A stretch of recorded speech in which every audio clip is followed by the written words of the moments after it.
Kaya ingat.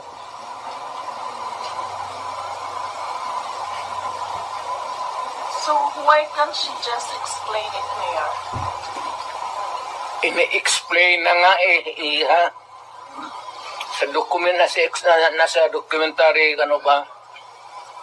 Ngayon pag na-present na lahat sa COA, kaya sa COA ang ibang dokumento eh. Kaya nga sabi niya, Zuleika, wag mo na munang ibigay dito.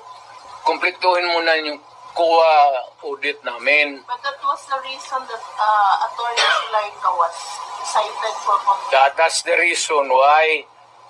Why should it be an interference kung sinabi ko, wag mo muna akong ipa-audit dito, tapusin mo yung audit doon, yung papilis nandyan yan. What is wrong with that?